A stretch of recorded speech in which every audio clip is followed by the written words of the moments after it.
Welcome, fellow armchair generals. This is Gamer 1745. I'm here with my good friends Arno.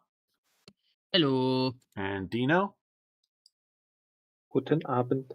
And we are going to be fighting the British here, playing World War II armor, the Americans. Because America as a independent nation is 250 years old, or 251, 250 years and 1 day old now.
Hello, Blast Star WT. How you doing?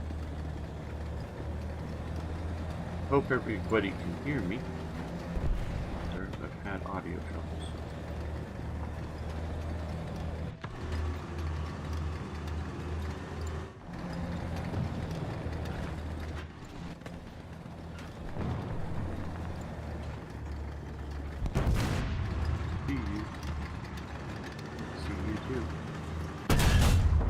You.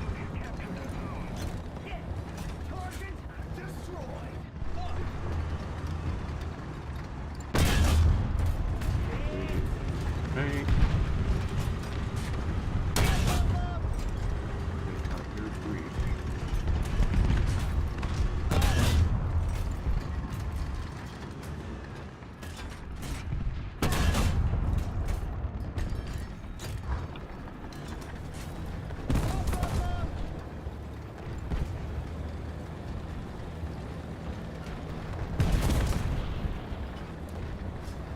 Yeah, might not be the best position. I'm going to keep pushing that. One of the key, for me, tactics that I learned by just watching Fly Daily, is be in an unexpected position. Get somewhere where they don't expect you to be. That's being just a general tactic, and that varies from map to map and time of battle, because I'm sort of deep in. But see, this guy doesn't expect that he's going to be finding an American tank. Right. Oh, and a Hummel got me from somewhere. Okay, he was over there just before I got to shoot. Well, again, at the end of the day, you might be sneaky, but you are not the Spanish Inquisition. No, they saw me.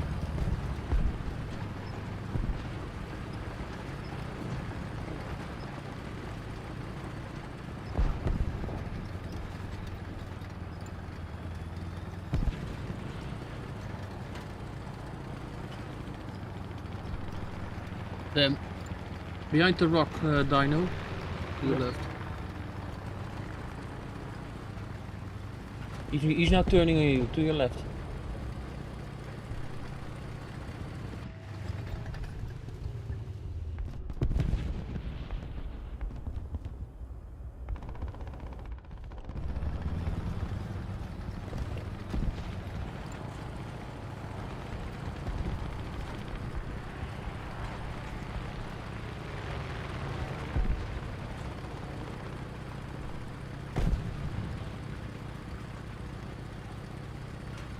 But the Hummel got me. I only managed to knock out its boon. Here we go. Well, it's gone its engine. Okay, well, I will try to flank around. I think he was.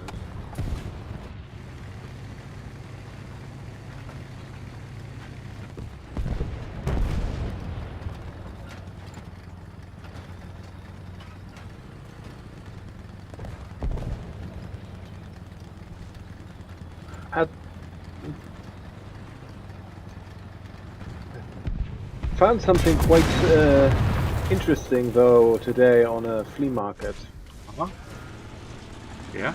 I believe it is 1942 or maybe 1943 German school atlas. Ah, cool. That's cool. Yeah, it's Where did you say you found it? on a flea market. Oh, that's cool. Very nice. Yeah, for got it for 10 euros. Right. And I got another book free of charge, like with it. Like, but yeah, it's I have a very similar one, but earlier and in worse condition. So in great condition. The one I bought is also not in the best condition. Right. But yeah, it's really interesting, especially because it has some things that I've never actually seen before. Because if you open up the hello lamb, Hello. Hello, hello. If you open up, oh shit, Damn that fucking Hummel again. Arno, it's the Hummel. Yeah. Where is it? Oh, directly to my right. On the hill. Right. Hello. Yes, hello, Lum. Settings were fucked up. Ah. But you didn't hear Yeah, it. he also got me. I wasn't able to see him. Yeah, that Hummel was a sneaky bastard. Hummel. Yes, Let's the do Hummel. it. Even wider flanking then. Yeah. They're driving right into their face. Yeah, you were saying about the Atlas? Yeah, it has some things that I've not yet, never actually seen before. And that is if you open it up, it actually, when you find the map for,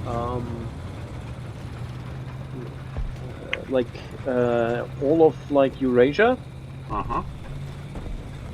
let me see if I can find it so that I can, like, maybe work from a bit here or there.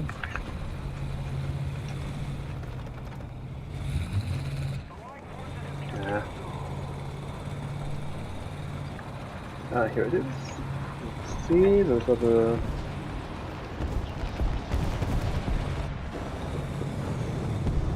not the right one. Those are not the right one.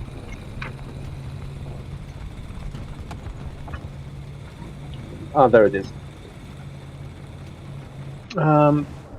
It actually has like all of the Soviet Union divided into like administrative regions, and not Okay. the Soviet administrative regions, but German administrative regions. Okay. You have things like Gau Westsibirien,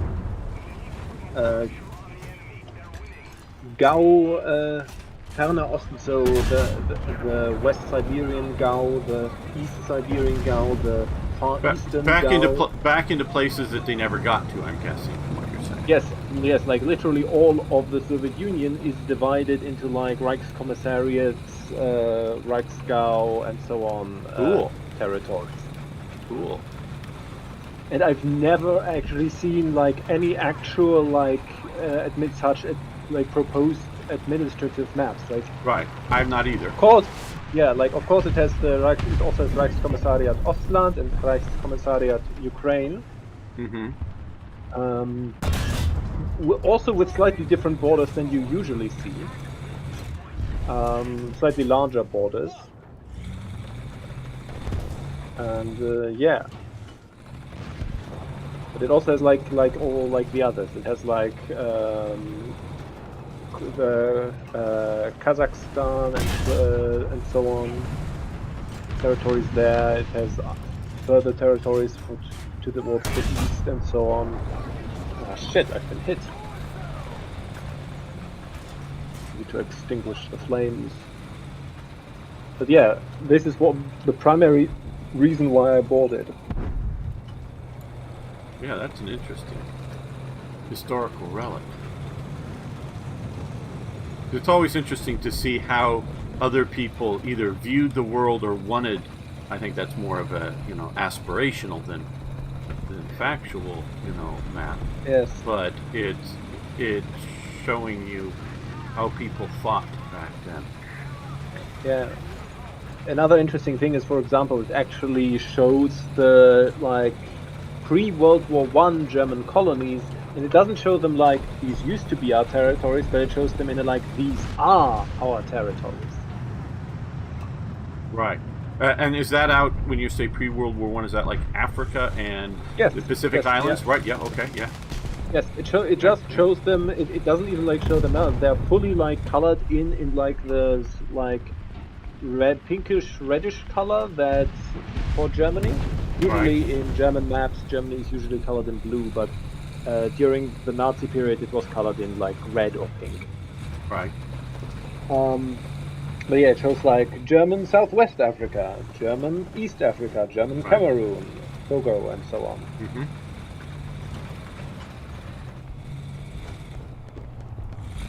And of course, though that is something you can find fairly easily in terms of, yeah, they're also just called German Schutzgebiet, Deutsche Schutzgebiete, so German colonies. They're just called that. We're including like areas that are marked German settlement areas and so on, or areas of German settlement. Right.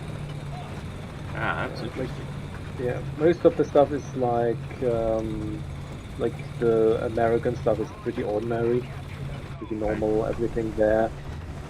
Then, of course, it has like the Balkans divided, but in a sort of interesting way where, like, it shows certain parts that are considered permanent, like these are the like recognized borders. Like it shows, for example, Croatia, the independent state of Croatia is fully shown as like its own thing, as well as like the borders there and annexations from like Italy. But it shows the remainder of Yugoslavia as whole, with only dotted lines showing occupation territories for like Montenegro, Bulgaria, and Albania, without actually basically stating that these are the actual new borders, just like these are just occupation zones. Okay. Which is also rather interesting. Yes. It's also like the way it's basically stated here is like under Hungarian administration, territory of the military governor of Serbia, under Bulgarian governance, and so on.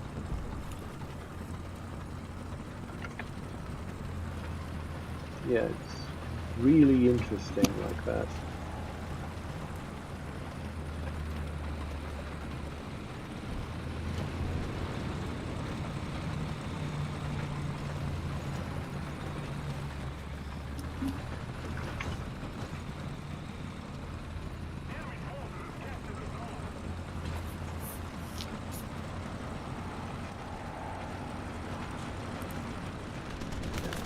On like the last page then shows like the rest is fairly normal, but the last page is unique to like these ones, where it shows like the growth of the Greater German Reich. with like showing like it post like Versailles and then like the territories and when they were like annexed. Like here is and like the dates like Austria annexed 1938 as well as the Sudetenland and like when the Protectorate of Bohemia and Moravia and so on. And the like secondary internal administration. Like the main maps of the atlas show the normal like administrative divisions with the German states, and as well as the like Reichsgaue, so the parts that are basically directly subject to the like main national government. So the states themselves were basically by this point also basically defunct in any real sense and had no real power anymore, but they were still the main administrative function. But here on is also like the one of the NSDAP's political administration, which was for all intents and purposes actually the main administration during the period. Right. Yeah.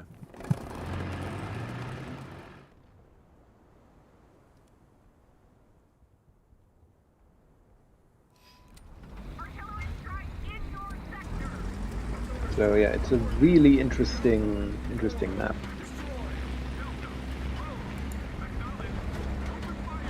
It also has like a thing where it has here like Ordensbogen der NSDAP, so order castles of the NSDAP. Right. There were, I think, 3 of them, right? Yes, there is Falkenburg am Krössingsee, which is in Pomerania. There is Vogelsang, which is in the Rhineland, and Sonthofen in Bavarian Swabia.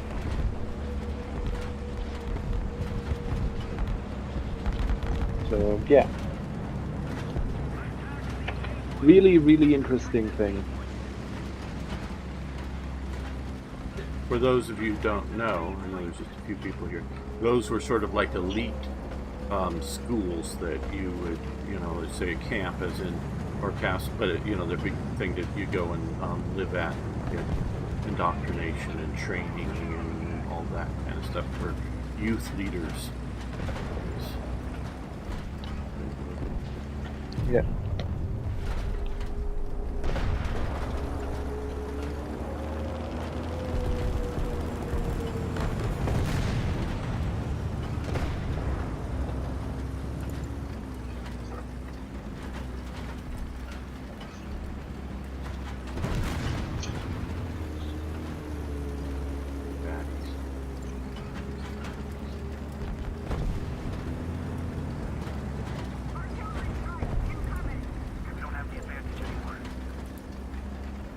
There's the baddies.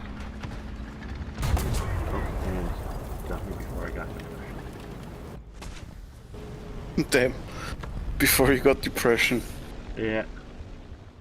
I don't know if that's a good or a bad thing. And Well, you got depression now. Yeah. Well, you see, as I said before, so I know I'm repeating myself, the reason Russian tanks don't have good barrel depression is because the crews are so depressed, the barrels just go down naturally. So, Yeah, which is of course a problem then if you are not Russian. Yes, exactly. None of us are Russian. I guess they probably, for their, Lend-Lease tanks, they probably just kept the barrels pointed like up at the sky. And was able to lob in rounds. The f*** is this fuck-ass tank? What the hell? I swear Wolfon just adding random shit at this point. Yeah. Oh yes, I know what kind of a Puma we are missing. One with fucking trash strapped to it. Yes, that's what we need. What the fuck? Yeah. They're doing more. Yeah. There's still much more. Lum, do Yeah. you Yeah, I'm have a just looking for other non-German stuff. nation you want to play at? Yeah, I'm just looking for the Okay, new stuff. okay. I was like, I Okay. just got to Germany. I got like, Yeah, what the yeah. fuck? They just strapped some trash to it. What the fuck? What PR are we doing? 4-0. 4-0. 4-0. Okay. Yeah. It also, of course, the map also has like Manchukuo and so on. Ah, right. Yes, way out there. Yeah. So it does not have Mengukuo. Yeah, that's sort of Mongolia, right? Yes, that's Yes. this like inner, no, outer Mongolian Japanese puppet state. Yes. That's not shown. Only Manchukuo is shown as like its own state.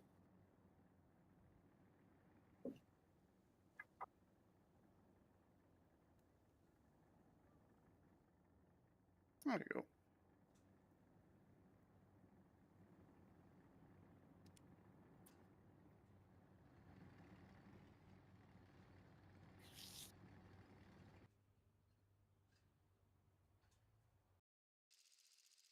Okay, why do we think could be Berlin. just a simple answer, but I'm just looking at these flags and why do so many flags out there? Some have all three, some just have two. But why is red, white, and blue the basic color of world flags? I don't fucking know. Well, I'd say it has probably to do. The first tricolor, as far as I know, that was like used as such was the Dutch one, which was of course originally orange, white, Right. and blue, but fairly quickly then was standardized to red, white, blue. Right. And a Or lot it of got too expensive. people were then inspired by this one. For example, the Russian flag is directly based on the Dutch one. And as the Dutch were a republic, then like other like republican states might have also been inspired by that one. I know, for example, that the French during the revolution were inspired by the Dutch flag. And some of the early flags were in fact very closely based on the Dutch flag, before then getting the vertical stripes, which were themselves actually based on the flag of Paris. Right. Paris. But Yeah, you can look at flags like Indonesia and in Poland have in essence the same flag. It just one's upside down from the other, and they're red and white. And Japan is yes, red and white. And hello, Elizabeth. I see it. She's saying most probably the most common dye colors. Okay, that's a practical, Yeah, and everyone could be something like that. I'm not disputing that. I mean, the flag of course, possibility. yeah, a lot of the European flags are actually based on heraldic colors. Simplified heraldic colors. The Polish coat of arms is a white eagle on red, so the Polish flag in like the current flag was first, I think, used in like the 16th century, 16th, 17th century. Was basically just a kind of version to basically based on the coat of arms, to make it like these are our colors because they are on part of the coat of arms. And the German flag, the black, red, gold, for example, is itself based on the coat of arms. The black eagle with red tongue on a golden field.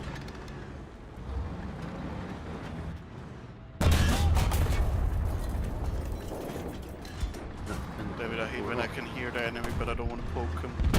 And then you have a bunch of flags that basically just reference each other.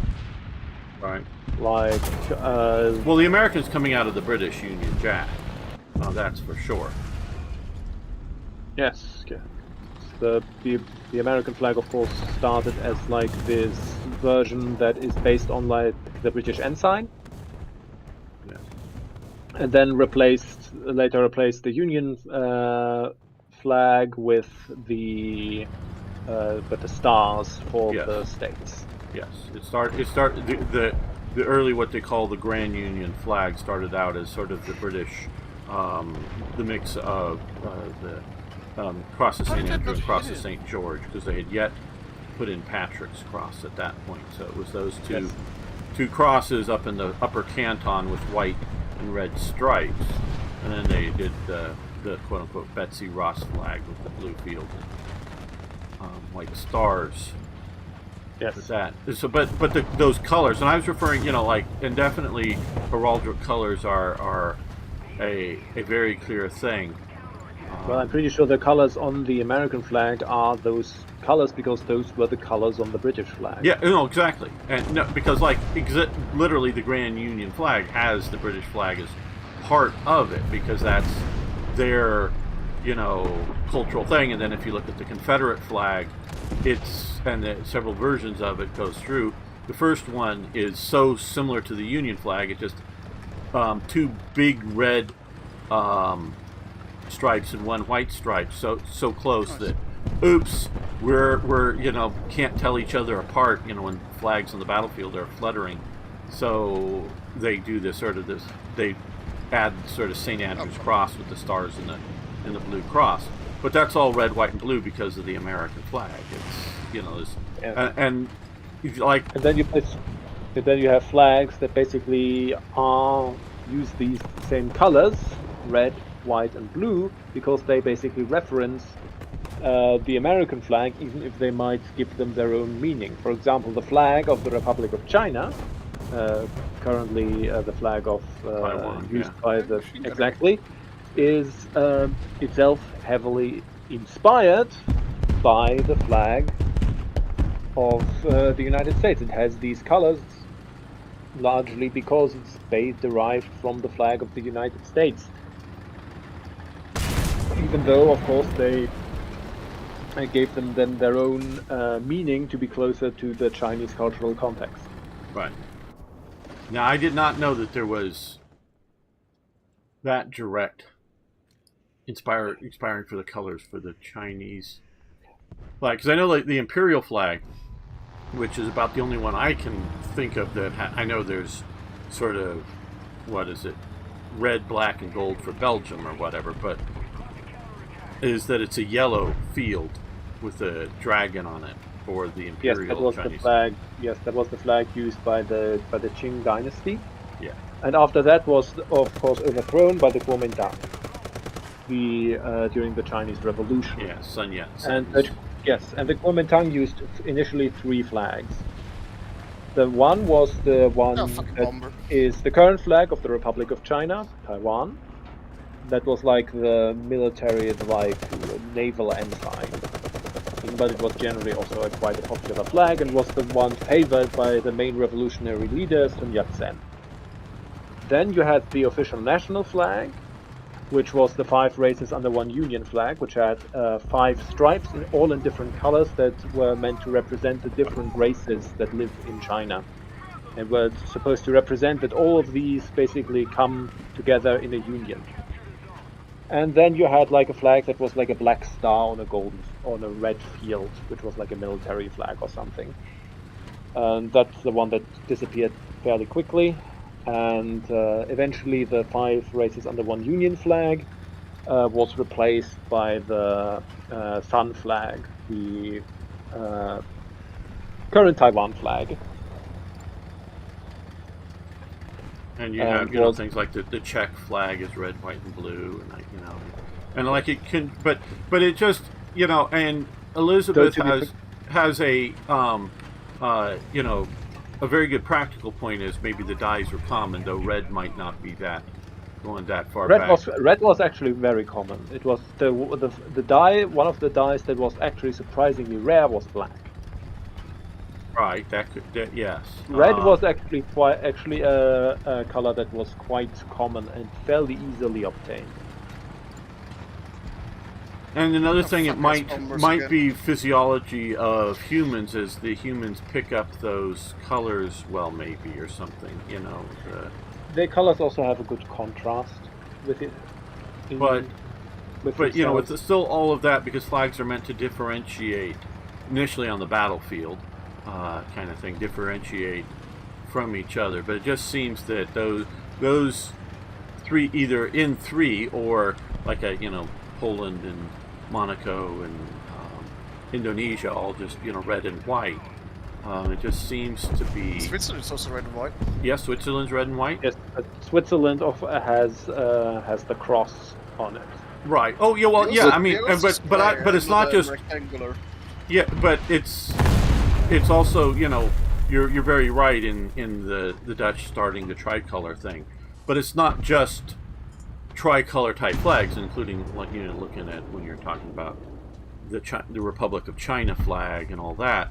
Sometimes there's other symbols very much part of it. Again, the way I basically view it is that it starts out in one area, and then it sort of there are of course some general coincidences where it just so happens that similar designs and so on evolve separately, but it's I think a bit like you have the Dutch who start the tricolors with the red, white, and blue.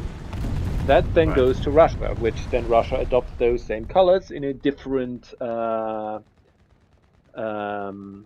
I think is not hue. It would be like different colors. I mean, in a different it isn't red, white, blue. The Dutch is horizontal versus vertical. Blue, red. Yes. It's white, blue, red. Yeah. And then these colors basically become associated with the Slavs as a whole.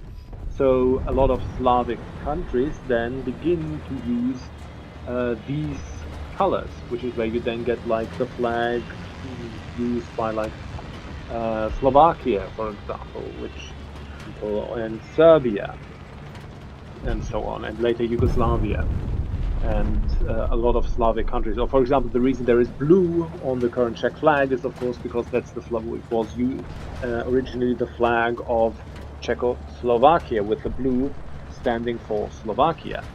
The actual original Czech or Bohemian flag is identical with the Polish flag, just white and red. What the fuck is this shit? It's not more than a 20. So technically one could argue that the blue in the modern Czech flag stands for Moravia. Yeah, fuck you. But right. Yeah, sometimes I think they go to great lengths to justify a particular color or something. Oh, great. As opposed to, hey, it looks good. You can understand now. No, for example, here again I of course know about the history of the two main German flags. The original black, red, and gold is basically just derived from the coat of arms, and the black, white, and red is just combining the colors of Prussia, black and white, with those of the Hanseatic League, white and red. Yes. Because it was originally just meant to be the flag of North Germany. Now here's to enough time to kill him. Yes. One of the colors that is actually somewhat easy to make, that is not used in many flags, is green. So, because grass type things can be easily made in the pre-chemical dyes, or whatever we want, metallic dyes. Green was something that can be made easy enough. Hit the guy behind him. And there's almost no greens that I'm thinking. I mean, there is in the Portugal flag, and in the Italian one of the stripes is or Brazil. Or Brazil. Yeah, I mean it's around, but it's not. It's not. Yeah, green is very rarely used in flags. In fact, historically speaking, there are only, now that I think about it, really a singular instance of historical flags using a lot of green, and those being some regimental colors, and mainly the royal standards of the Kingdom of England during the War of the Roses to Tudor period, where it used a lot of white and green flags, which is why the current flag of Wales is actually white and green. It's directly based on the color patterns of those. You also have a funny dragon. Yes, the dragon is also, the dragon comes from the standard used by King Henry the Something. 7th. Yes, Henry VII. Comes from the standard used by King Henry VII, who used a red dragon on a white and green field. In reference to him being of Welsh descent, as the red dragon was, as a symbol, though not as a heraldic device, heavily associated with the Britons, as Right. opposed to the Anglo-Saxons or Normans. And he wanted to kind of show himself as being like a kind of very like traditional, like Brittonic figure, and also tried to associate himself with like King Arthur. That he was like basically King It's Arthur also a very now funny dragon. come again to at last reclaim like the throne and so on.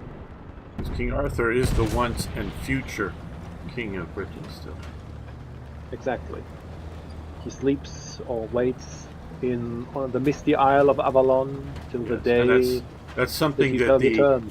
the Anglo-Saxons have tried to culturally appropriate from the Britons. Yes, a lot of Use the modern languages. Oh, well, yeah, that happened crazy. quite early on. Okay, With, let's see what like- Elizabeth is saying here. Lithuania didn't have green until the 1900s. I can't think of older flags with any green. I've seen an Ottoman one that's green before that, but not sure of its usage. Yeah. Oh, and green is used to some degree in heraldic symbols, but not overly much. Yeah, green is used, but was used quite heavily by the Ottoman Empire and other ones because green is the color of Islam. Okay. Yes. Okay. That would be a very good reason. Why It's, you for would put it. example, why the flag of Gaddafi's Libya was just a green sheet. Right. A green sheet. Damn. That's Yeah, one hell like- of a way to describe that. I mean, is it wrong? No, No. I'm just saying that's fucking hilarious. It's a good way, but a funny way. Just like No. my funny dragon. Like the funny dragon. Like the funny dragon lives by the sea. Okay, Lum. What? I'm leveling up vehicles. Okay, give me a second. Jesus fucking Okay. Christ. Okay. I'm not playing France all the fucking time. When I Okay. actually kill something normally levels up, okay? Okay. Ah, Jesus. Dressing my stress face over here. Yes. Yes. Yes.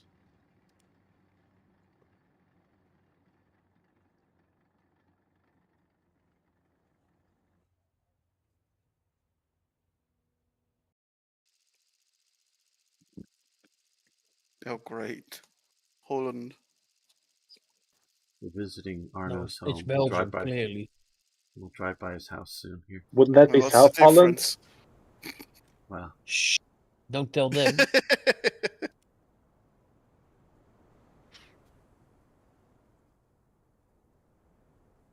Isn't it normally the third point over this river? No, wait, that's a different map. Ah, But 3 That's points, this similar. is the standard 3 point for this map. Yeah, there are a lot of maps that are a town with the river and a couple bridges. yeah, that's like 2 or 3 of those. With the fucking river in the middle and then at some point having like a separate little third little island. Yeah, like a fork in the river. Yeah, fucking the river. There we go. That's a good way to describe that.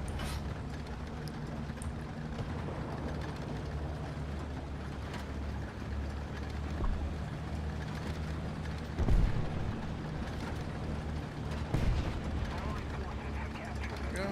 First couple of points. Fucking red ass fucking lampposts. What the fuck?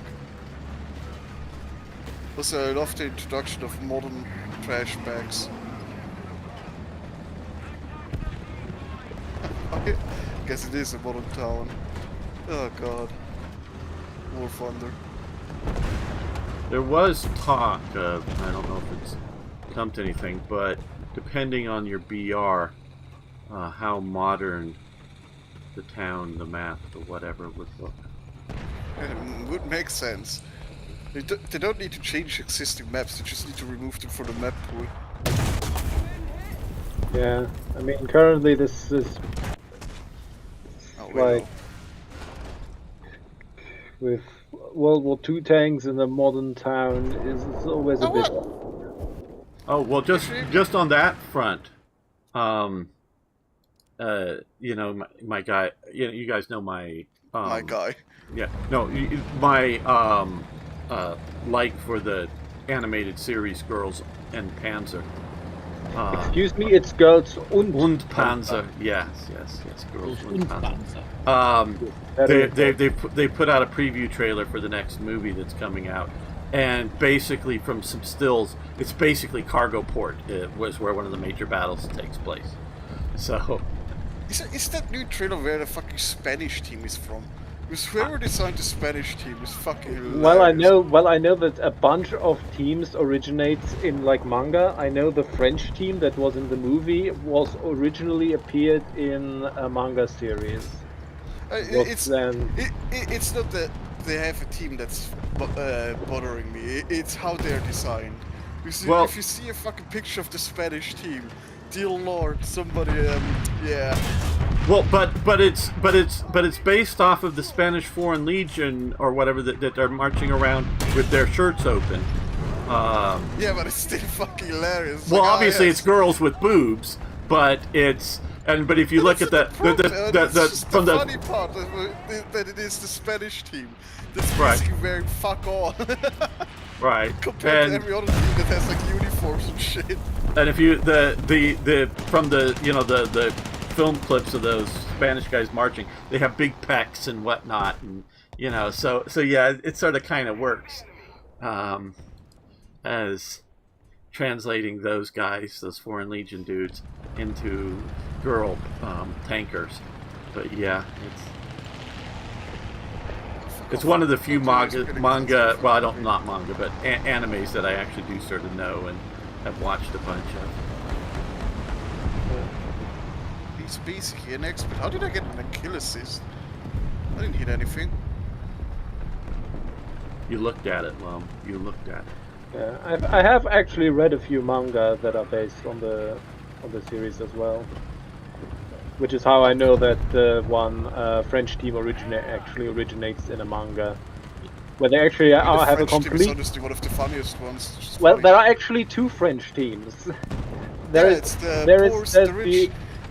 no, the one with that's poor and rich is the same one. There is one that is there's the original one that appeared in a manga, which is called I think Maginot, and doesn't appear in any of the series or movies. Then there is like I think it's called PC Freedom, which also originates in a manga, is a different French themed team, and that's the one that appears in the movie. Other than the Italians, they're still the funniest though. Indeed, they You are. can't yes. beat the Italians with the little fucking tin can. Yeah.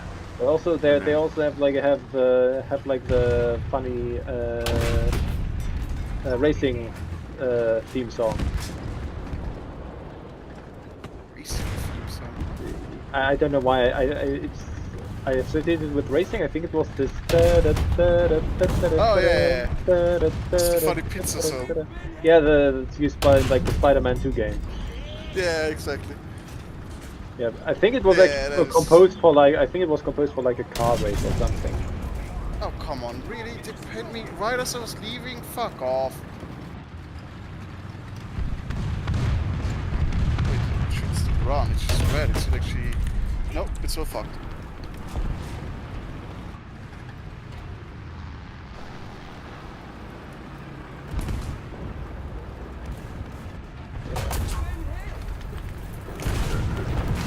Go to cover. Let me throw the bodies out.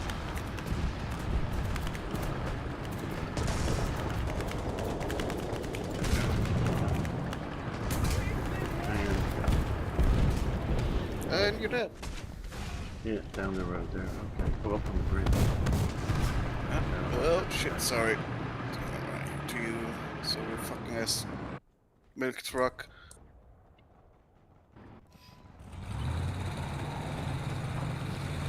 It's just sort of fun with the movie to see, or the series, to see how the Japanese,